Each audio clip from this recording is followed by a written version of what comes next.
আসসালামু আলাইকুম প্রিয় দর্শক বন্ধুরা, আজকে আমি বরাবরের মতনই নতুন একটি গাছ নিয়ে হাজির হয়েছি।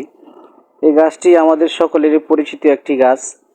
তো এই গাছ নিয়ে আমি কিছু কথা বলবো। এর পাতার কিছু গুণাগুণ রয়েছে। প্রিয় দর্শক, আপনারা জানেন আমরা জাম গাছের জাম প্রচুর খেয়ে থাকি, কিন্তু এই জাম অত্যন্ত শক্তিশালী একটি জিনিস। রক্ত পরিষ্কার হয়।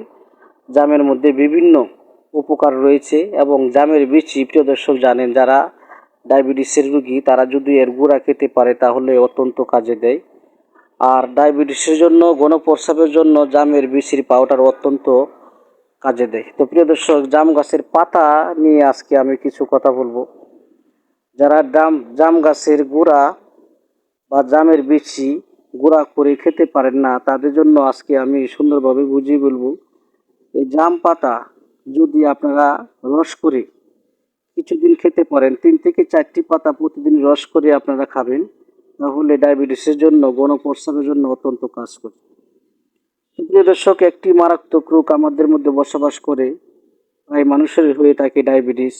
এই ডায়াবেটিসের জন্য অত্যন্ত কার্যকরী এই পাতা। এই কুচি পাতা আপনারা খাবেন, আপনারা চিবিয়ে খেয়ে দেখতে পারেন, কিন্তু রস করে খেলে অত্যন্ত কাজে দেবে। প্রিয় দর্শক, আমাদের বিভিন্ন মানুষের কিডনিতে পাথর হয় এবং প্রস্রাব ক্লিয়ার হয় না, ইনফেকশন হয়, তাদের জন্য এটা রস খেলে অত্যন্ত কাজে দেয়। তো প্রিয় দর্শক, আপনারা জানেন আমাদের পুরুষ ভাইদের একটি রোগ সবসময় হয়ে থাকে, ফুসপড়া এবং প্রস্রাবের ইনফেকশন, প্রমেহ। এই রোগে আমরা বিভিন্নভাবে ভুগে থাকি। ঘন ঘন প্রস্রাব হয়, প্রস্রাব কন্ট্রোল করতে পারি না। তারা যদি, আমরা যে ভাত রান্না করি, এই ভাত রান্নার মধ্যে 4 থেকে 5টি কচি পাতা দিয়ে সিদ্ধ করে যদি রস করে খাওয়া যায় দুবেলা, তাহলে এই রোগ থেকে অত্যন্ত সহজভাবে এই রোগটি বিদায় নিতে পারে। প্রিয় দর্শক, জাম গাছের অনেক উপকারিতা আপনারা জানেন। তো জামও অনেক উপকার, পাতাও অনেক উপকারে আসে এবং বিচিও অনেক উপকারে আসে।